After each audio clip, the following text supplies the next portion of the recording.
오늘 우리 치노벨리 믿음 선포하도록 하겠습니다. 하나님은 우리와 함께 하십니다. 하나님은 문제보다 크십니다. 하나님은 하실 수 있습니다. 네, 감사합니다. 오늘 우리 6월 첫째 주일입니다. 저희 교회는 매월 첫째 주일이 되면 3대 통합 예배를 드립니다. 아이들과 또 우리 어른들이 모두 함께 모여서 함께 예배드립니다. 예배의 전통이 또 우리 자녀들에게 그렇게 믿음의 유산으로 흘러가기를 원합니다. 오늘 함께 읽은 말씀 요한복음 3장 16절로 18절의 말씀을 가지고 좋은 만남에서 놀라운 만남으로 라고 하는 제목으로 여러분들과 말씀을 나누려고 합니다. 여러분, 지난주에 혹시 한국에서 들리는 소문 듣고 뉴스 듣고 너무 놀라지 않았습니까? 한국에서요, SK그룹의 최태원 회장이라고 하는 분이 아내 그 노소영 씨와 이제 이혼이 되게 되는데, 이 법정에서 어떻게 결론을 내렸냐면 위자료로 20억을 줘라. 그리고 재산 분할에 대한 부분에 대한민국에서 여태까지 그런 역사가 없을 정도로 1조 약 3천억에 대한 그러한 재산 분할을 해줘라. 이렇게 결론을 내렸습니다. 여러분, 참 씁쓸하지 않습니까? 결혼할 때는 또 세기의 결혼이다 해가지고 정치가와, 노태우 대통령 딸 아닙니까? 정치가와 또 재계의 아주 명망 있는 그 회장의 아들이 결혼했습니다. 그런데요, 이번에는 무엇으로 뉴스가 올라갔냐면 세기의 이혼이다라고 하는 것으로 뉴스에 올라가게 된 것입니다. 너무나 많은 이혼에 대한 그러한 돈을 내게 됐다라고 하는 것이죠. 저는 오늘 이러한 부분의 뉴스들을 들어보면서요, 우리들에게 있는 만남에 대해서 사실 다시 한번 생각해 보려고 하는 것입니다. 저희 교회는 자녀를 위한 그러한 기도를 하고 있습니다. 14가지 기도 제목, 자녀를 위해서 할 수 있는 한 가장 풍성한 기도 제목을 날마다 하나님께 드리자, 이런 마음으로 저희가 14가지 기도 제목을 가지고 나누는데요, 그 중에 이 14가지가 왜 14가지인지 아시죠? 기역, 니은, 디귿, 리을 순서예요. 가나다라 순서예요. 그래서 그 중에 미음은 만남의 복을 받는 자녀가 되게 하여 주옵소서라고 하는 제목으로 저희가 늘 기도하고 있습니다. 여러분, 만남은 너무나 중요하더라고요. 돈이 있다고 행복한 만남이 아닙니다. 사회적인 지위가 높다고 해서 그들의 삶이 꼭 행복하다라고 말할 수도 없는 것입니다. 자연스럽게 우리는 이런 질문을 하게 되는 거예요. 정말 추구해야 될, 우리 신자가 추구해야 될 유익한 만남, 그것은 과연 어떤 만남일까라고 하는 것을 저희는 질문하지 않을 수 없다라고 하는 것입니다. 만남은요, 사실 우리가 결정할 수 있는 만남이 있고 결정할 수 없는 만남이 있어요. 여기 한번 우리 자녀들도 같이 있는데 우리 자녀들에게만 묻겠습니다. 청년까지만 대답해 주세요. 여러분들, 태어날 때 나는 부모님을 선택해서 태어났다. 이럴 땐 그냥 가만히 있는 게 정답이에요. 아무도 부모님을 선택해서 태어난 사람은 없어요. 태어나 보니까 그 부모님 밑에서 태어난 거예요. 기도하고 자시고 할 게 아니었다라고 하는 거예요. 그러면 여러분, 기도하지 않고 그렇게 살면 됩니까? 아니에요. 여전히 우리의 삶에는 기도가 필요한 만남이 너무나 많다라고 하는 것입니다. 사람은요, 누구를 만나느냐에 따라서 그 인생이 달라지는 거 아시죠? 도둑을 만나면 도둑질을 당하게 되어 있습니다. 사기꾼을 만나면 사기를 당하게 되어 있어요. 대신에요, 좋은 사람을 만나면 유익을 얻게 되어 있습니다. 여러분, 기도하지 않고 살 수 있겠습니까? 우리는 여전히 만남을 위해서 기도해야 됩니다. 그런데 만남도 따지고 보면 좋은 만남, 그래서 그냥 좋은 정도로 끝나는 만남이 있는가 하면 나쁜 만남은 굳이 얘기할 필요 없습니다. 기억도 하기 싫은 그러한 부분들이니까요. 그런데 좋은 만남은 좋은 정도에서 끝나는 만남이 있는가 하면 그 만남이 놀라운 만남으로 변화가 되는 그러한 만남도 있다라고 하는 거예요. 여러분, 치노밸리 아름다운 교회를 만난 것이 여러분에게는 감사의 제목입니까? 후회의 제목입니까? 제가 지난번에 우리 집사님네 신방 갔다가 제가 너무 뭉클한 그러한 이야기를 들었어요. 우리 소윤이가 그랬대요. 미국에 와서 교회 가는 게 이렇게 행복한 줄 처음 알았다는 거예요. 너무 그 말을 듣는데 제 마음이 그냥 다 뭉클하고 너무 감사하더라고요. 여러분, 좋은 교회 만나는 거 너무 중요합니다. 그런데요, 그런 교회 여러분들이 선택할 수 있어요? 그런데요, 좋은 교회에서 좋은 사람만 만나는 것으로 끝나면 안 된다라고 하는 거예요. 좋은 교회 가면 하나님을 만나야 되는 거예요. 좋은 만남을 넘어서서 놀라운 만남을 해야 된다라고 하는 것입니다.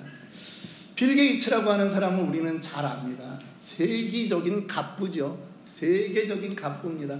그런데 기자가 물었습니다. 빌 게이츠에게, 아니 당신은 어떻게 이렇게 컴퓨터에 대한 큰 회사를 차릴 것을 꿈을 꾸었습니까? 마이크로소프트사 사장 아닙니까? 지금은 이제 기부가로도 자선사업가로도 그렇게 이름이 나 있습니다.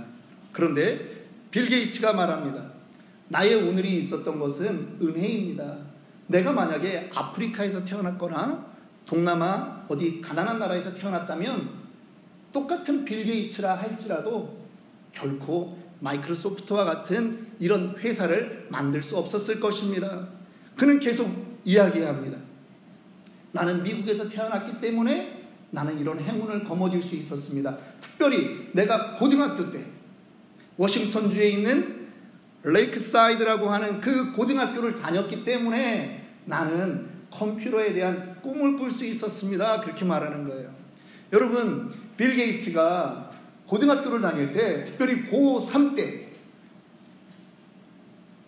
일반 중간 수준의 대학에도 없던 컴퓨터가 빌 게이츠가 다니던 그 고등학교에 있었다라고 하는 것 아닙니까?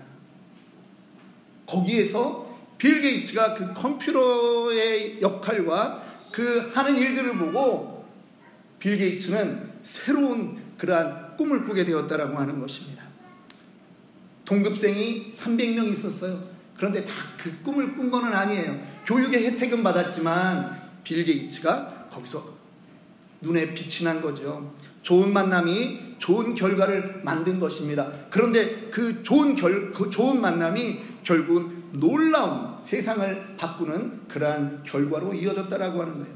저는 여러분들 오늘 이 치노밸리 아름다운 교회에 와서 좋은 만남으로 이렇게 예배드리는데 여러분들의 인생에도 놀라운 만남이 이어지기를 주님의 이름으로 축원합니다.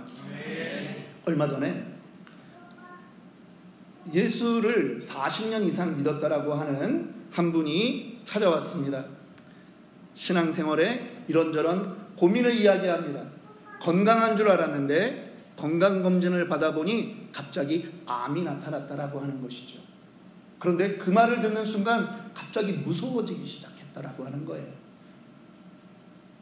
나는 여태까지 하나님을 잘 믿고 산다라고 알고 있었는데 암이라고 하는 소식을 들으니까 두려워지기 시작한 거예요. 이분이 그래도 하나님의 은혜 가운데 있더라고요. 스스로 질문했다는 것입니다. 나는 구원받았는가? 나는 오늘 죽어도 천국 갈 수 있는가? 이 질문을 했대요. 여러분, 저는 여러분들 한 분 한 분에게 묻고 싶습니다. 여러분 오늘 죽어도 천국 갈 수 있습니까? 왜 아까 목소리가 지금 절반으로 줄어들죠? 지훈이 너가 조금 아까 안 했다라고 하는 것이 마음에 찔렸구나. 그래. 여러분, 교회를 40년을 다녔어요. 예배를 40년을 드렸다는 얘기고요. 목사님 설교를 40년을 들었다는 얘기예요. 심지어 요즘 시대에는 연세 많으신 분들은 유튜브를 통해서 설교도 많이 듣습니다. 어떤 목사님 설교는요, 너무 인기가 좋아서 구독자가 100만이 넘어가요. 설교 한 번 나와도요 100만 뷰가 이상 찍히는 그런 목사님들도 계시다라고 하는 거예요. 그런데 왜 그 설교를 듣고 그 교회를 그렇게 오래 다녔는데도 두려울까요? 저는 오늘 여러분들에게 우리의 만남에 대해서 다시 한번 점검해야 된다라고 하는 것을 여러분들과 나누려고 하는 것입니다. 오늘 우리는 늘 성경을 가까이 합니다. 성경은 만남의 책이에요. 성경책에는요, 수많은 이름들이 나옵니다. 왜 굳이 그 이름들이 나올까요? 만남을 이야기하기 위해서 성경은 그 이름들을 기록하고 있는 것입니다. 놀라운 만남이 성경 안에는 너무나 많이 기록되어 있습니다. 여호수아가 이제 가나안 땅을 들어가기 위해서 그 앞에 여리고성 앞에 도착했는데, 사실은 성경 전체를 읽어보면 굳이 필요가 없거든요. 그런데 2명의 정탐꾼을 보내는 것입니다. 그런데 이 정탐꾼들이 여리고성 안에 들어갔다가 기생 라합이라고 하는 사람을 만납니다. 그리고 그 사람의 보호를 받습니다. 여리고성이 무너질 때 다른 사람들은 다 죽었는데 유일하게 살아남은 한 가정이 있는데, 그 가정의 이름이 이 라합의 가정이라고 하는 것입니다. 라합은요, 새 생명을 얻은 거예요. 룻이라는 여인이 있습니다. 모압 여인입니다. 유대인이 아니라는 얘기예요.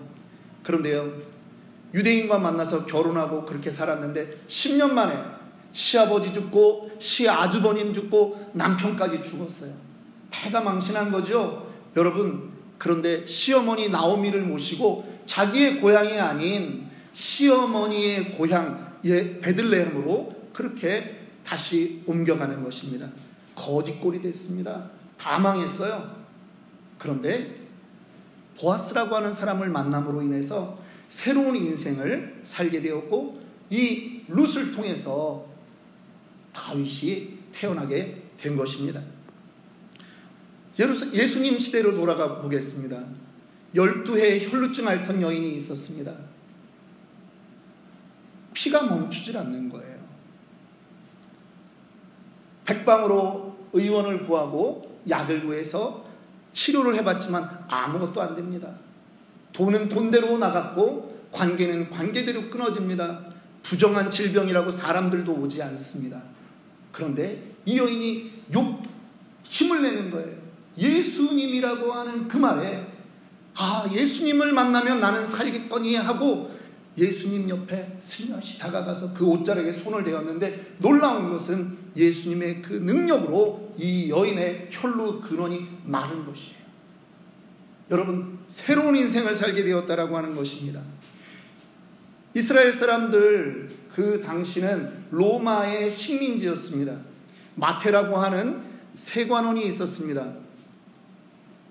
그는요, 사람들에게 비난받는 죄인이라고 대명사가 되어 있는 그 세리였어요. 그런데 예수님이 그를 부릅니다. 그랬더니 마태가 예수님의 제자가 되는 거예요. 여러분, 예수님을 만난 사람은요, 인생이 변하게 되어 있습니다. 좋은 만남 그 수준에 멈추는 것이 아니라 놀라운 만남의 수준으로 변화된다라고 하는 것입니다. 우리는 이것을 좋은 소식이다라고 말해요. 굿뉴스라고 얘기하고요, 가스펠이라고 말합니다. 바로 복된 소식, 복음이 되는 것입니다. 저는 오늘 여러분에게 동일하게 여러분들에게 이 복음의 소식을, 놀라운 만남의 소식을 전하고 싶은 것입니다. 혹시 복음이란 말을 들어보셨습니까? 우리는 먼저 복음이 무엇인지 정의하고 넘어가야 됩니다. 복음이란 예수께서 우리의 죄를 대신하여 십자가에 못 박혀 죽으시고 다시 부활하셨다는 것이에요. 누구든지 이 복음을 믿으면 산다, 못 산다? 살아날 수 있다. 우리의 몸은 죽을지라도 우리의 영은 살아난다라고 하는 것이에요. 여러분, 그냥 좋은 만남이면 안 됩니다. 놀라운 만남, 성경이 기록하고 있는 생명의 만남, 이것을 소유해야 될 줄 믿습니다. 저는 여러분들에게 그 복음의 4가지 요소를 말씀드리려고 합니다. 한번 따라합시다. 하나예고.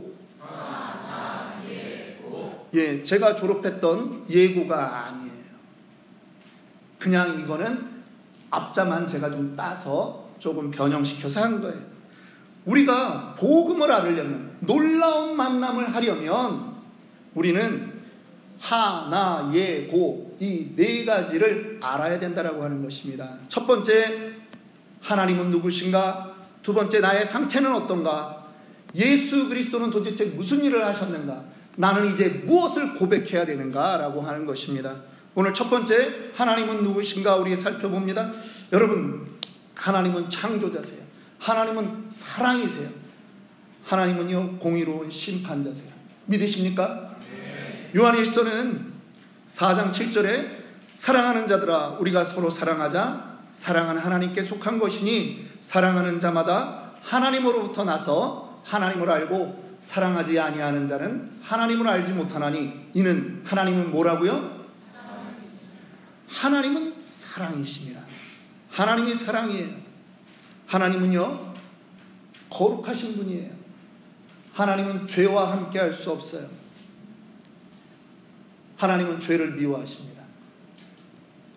하나님은 그 죄를 심판하십니다.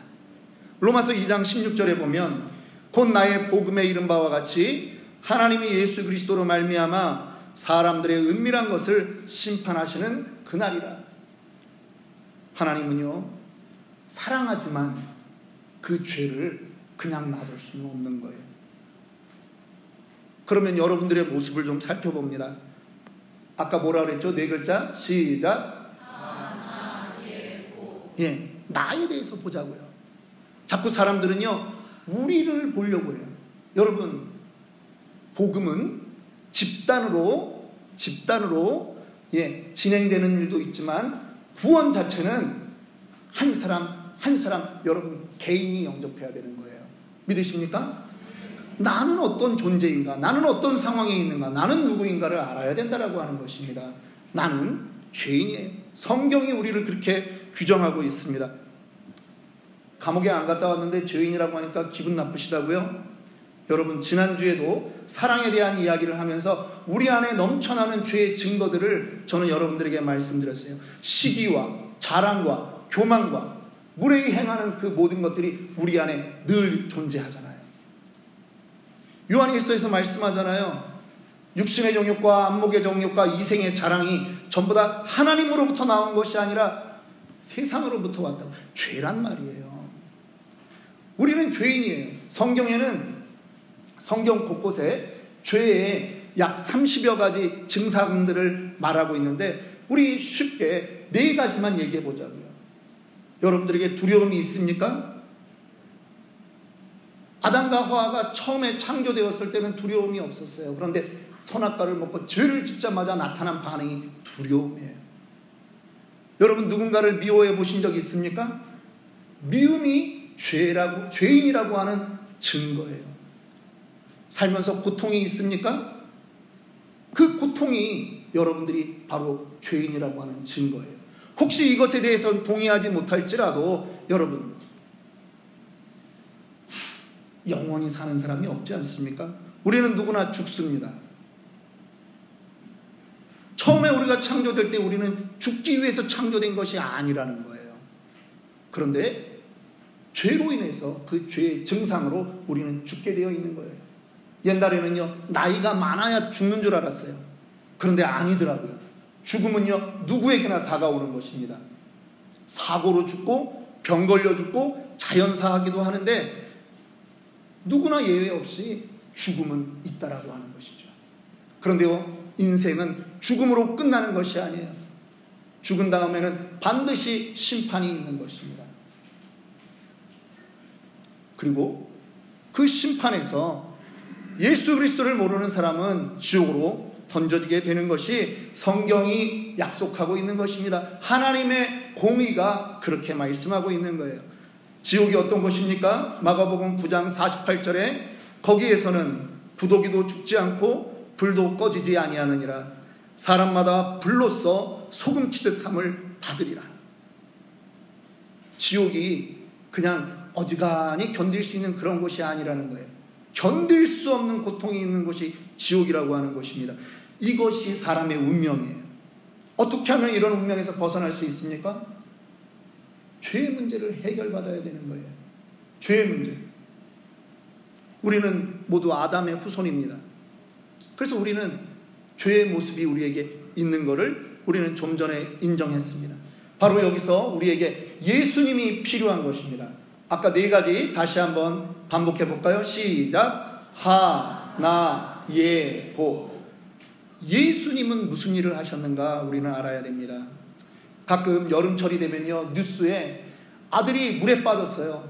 그랬더니 아버지가 뛰어들어가서 그 아들을 구하려다가 둘이 다 그만 목숨을 잃었다라고 하는 그러한 뉴스를 우리는 심심치 않게 듣곤 합니다. 아버지의 마음은 살리고 싶었지만 그 아들을 살릴 능력이 없는 거예요. 여러분, 누가 죽음을 좋아하겠습니까? 그런데요, 죽음을 모면할 수 있는 사람은 아무도 없다라고 하는 거예요. 그래서 예수님이 이 땅에 오신 것입니다. 사람, 남자와 여자의 관계를 통해서 이 땅에 오신 것이 아니에요. 여자의 몸을 빌어서 오신 거예요. 어떤 사람들은 야, 그게 어떻게 가능하냐, 처녀가 잉태하는 것이 어떻게 가능하냐, 그렇게 말합니다. 아니에요, 여러분. 병원에서도 하고 있어요. 지금 좀 불경스럽게 생각하지 마시고요, 좀 쉽게 얘기하면 마리아는 최초의 대리모가 아니었나, 그렇게 생각이 되는 거예요. 왜? 남녀관계로 태어난 것이 아니기 때문에 성령으로 잉태된 것이 마리아의 몸에 있었다라고 하는 거예요.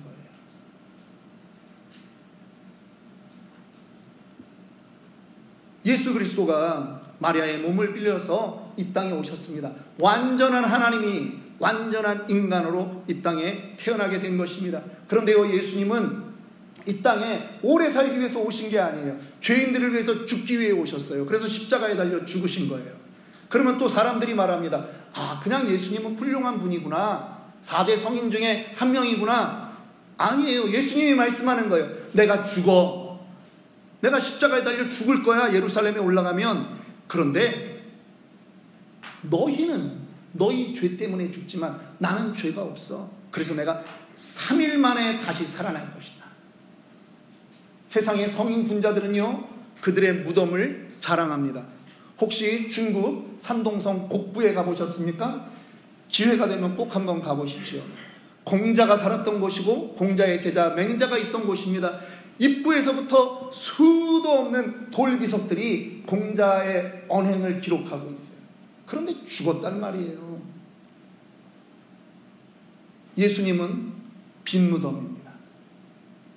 예수님은 죄인이 아니기 때문에 우리를 위해서 죽어주시고 다시 살아난 것입니다. 부활하신 것입니다. 고린도전서 15장 6절에 이 1세기에 성경을 바울이 기록할 때 이미 예수님의 그 부활을 목격했던 사람들이 절반이 넘도록 살아있다라고 하는 거예요. 여러분, 예수님이 우리의 죄 때문에 죽으셨습니다. 이제 마지막입니다. 하나님, 나, 예수님, 하, 나, 예, 고, 마지막이에요. 우리는 그럼 이 시간에 무엇을 고백해야 되느냐라고 하는 것입니다. 여전히 나를 의지하고 살아가는 것을 고백하겠습니까? 하나님이 우리의 반응을 기다리십니다. 우리는요, 하나님 앞에 내가 죄인입니다라고 고백해야 되는 거예요. 하나님은 우리의 그 고백을 기다리고 계신 거예요. 요한일서 1장 9절은 이렇게 말합니다. 만일 우리가 우리 죄를 자백하면 그는 미쁘시고 의로우사 우리 죄를 사하시며 우리를 모든 불의에서 깨끗하게 하실 것이요. 하나님께 자백하면 하나님이 우리를 용서하신다라고 하는 거예요. 우리는 고백해야 돼요. 아, 알면 되지. 아니에요. 하나님은 고백하라고 말하고 있어요. 로마서 10장 9절, 내가 만일 내 입으로 예수를 주로 시인하며 또 하나님께서 그를 죽은 자 가운데서 살리신 것을 내 마음에 믿으면 구원을 받으리라. 사람이 마음으로 믿어 의에 이르고 입으로 시인하여 어디에 이르러요? 구원에 이르는 거예요. 여러분들의 입술의 고백이 중요한 이유가 그것이라고 하는 거예요. 지금까지 예수님을 무엇으로 아셨습니까? 좋은 선생님? 교회를 왜 다니십니까? 교회를 왜 다니세요? 질문하는 거예요. 교회를 왜 다니세요? 좋은 사람이 있으니까? 나쁜 얘기 하지 않으니까? 아니에요. 교회 다니는 목적은 단 하나입니다. 예수 믿기 위해서 교회 다니는 거예요. 우리가 이 주일날 이렇게 화창한 날씨에 이 황금 같은 시간에 이 자리에 모여 있는 것은 단 하나의 목적이에요. 예수 믿기 위해서. 왜? 예수님이 하나님이시기 때문에. 저는 오늘 이곳에 있는 우리 모든 성도들이 주님을 정말 그 주님과 놀라운 만남이 있기를 원합니다. 미국에 한 갑부가 살았습니다. 그는요, 돈만 생기면, 사업을 해서 돈만 생기면 미술품을 사는 거예요. 피카소의 작품, 고호의 작품, 고갱의 작품, 그러한 작품들을 사서 자기가 따로 소장을 하고 있었어요. 그런데 이분이 나이가 많이 들어갑니다. 어느 날 미술에 대해서 관심이 있는 그 예술계 쪽에 광고가 나왔습니다. 이분이 자기의 소장했던 미술품을 경매로 다 팔겠다라고 하는 거예요. 여러분, 얼마나 놀라운 소문이냐 하면 유럽에서까지 비행기를 타고 오는 거예요. 왜? 그분이 가지고 있는 건 진짜니까. 그래서요, 사람들이 그 경매장에 모였습니다. 화면에 보시는 저 장면처럼 사람들이 모여서 그림이 떠오르기를 기다렸어요. 그런데요, 이게 웬일입니까? 명화를 기다렸는데 스케치되어 있는 스케치북 같은 그 그림 한 점이 먼저 올라온 거예요. 그런데 거기에는 어떤 남자아이의, 사내아이의 그림이 있었습니다. 사람들이 웅성웅성 되는 거예요. 아니, 저게 누구야? 누가 그린 거야? 대단한 사람이 그린 것 같지는 않은데? 미술을 전공자면 누구라도 저 정도 수준은 그리고 넘어가는 그러한 단계 같은데 하는 것입니다. 진행자가 어나운스를 합니다. 오늘 모든 경매에 앞서서 이 스케치북에 있는 이 데생, 연필로 그려진 이 소년의 그림을 먼저 팔겠습니다. 여러분 신청해 주십시오. 그러는 거예요. 사람들은요, 너무 실망했어요. 그러면서 이어지는 설명이 있습니다. 이것은 이 부자의 아들인데, 외동아들인데 월남전에 갔다가 총을 맞아 죽은 사람이라고 하는 것이에요. 그 외아들이 대학생 때 자기 얼굴을 스스로 그렸던 그 작품이라고 하는 거죠. 사람들은요, 실망을 다 표현할 수는 없었어요. 왜? 아니, 너무나 대단한 갑부의 아들이니까. 그러나 그 작품을 사고 싶은 사람은 단 한 명도 없었어요. 미술을 전공했던 사람의 그림도 아니에요. 진행자가 이제 방망이를 들고 진행을 하려고 합니다. 사람들이 돈을 얼마를 부르지 않는 거예요. 그래서 진행자가 먼저 합니다. 10,000불. 아무도 없어요. 5,000불. 3,000불. 1,000불. 500불. 어떤 분이요, 명작을 빨리 보고 싶어서 손 들었어요. 제가 500불에 사겠습니다. 낙찰이 됐습니다. 땅, 땅, 땅. 자, 이제 사람들은 신이 났습니다. 다음 작품부터는 어떤 작품이 나올까? 피카소가 먼저 나올까? 뭐가 나올까? 기다리고 있는데요, 작품이 안 나오는 거예요. 그리고 계속 어나운스가 이어집니다. 지금 방금 전에 500불에 이 외아들의 그림을 사신 분에게 이 주인이 모든 지금까지 소장했던 명작을 다 드리기로 했습니다.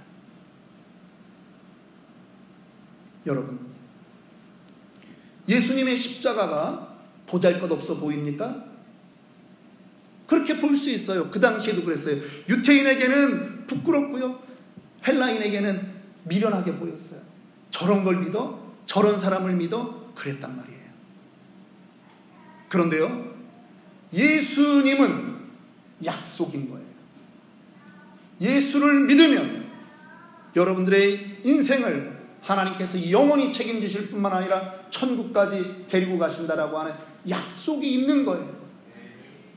마치 그 한 청년의 보잘것없는 그림이지만 그 그림이 모든 명작을 다 주는 약속이 있는 것처럼 저는 오늘 여러분들이 그 주님을 만나기를 원합니다. 우리가 읽었던 요한복음 3장 16절은 우리에게 이렇게 말합니다. 하나님이 세상을 이처럼 사랑하사 독생자를 주셨으니 이는 그를 믿는 자마다 멸망하지 않고 영생을 얻게 하려 하심이라. 예수의 이름에는 영생이라고 하는 약속이 있는 것입니다. 요한복음 1장 12절은 우리에게 약속하고 있어요. 영접하는 자, 곧 그 이름을 믿는 자들에게는 하나님의 자녀가 되는 권세를 주셨다라고 말합니다. 이 시간 한번 눈을 감아 보시겠습니까? 혹시 그동안 여러분들 인생 가운데 예수를 믿는다 하지만 예수를 나의 구원자로 그렇게 믿지 못했던 분들이 있다면 여러분 이 시간 고백합시다. 그리고 여러분 반응하셔야 됩니다. 기도로 반응하셔야 돼요. 저의 기도를 함께 따라해 주시면 감사하겠습니다. 진심으로 하셔야 됩니다. 기도합시다. 사랑의 하나님 감사합니다. 저는 죄인입니다. 저는 죽을 수밖에 없습니다. 이 시간 예수님을 믿습니다. 나의 구세주로 영접합니다. 내 안에 들어와 주옵소서. 나는 이제 예수님 자녀로 살겠습니다. 예수님의 이름으로 기도합니다. 아멘. 예수를 영접하는 것은 단순히 느낌으로 하는 것이 아니에요. 의지로 하는 것이에요. 예수를 나의 구주. 여러분들의 고백이 그러한 고백이었음을 저는 믿습니다. 기도하겠습니다.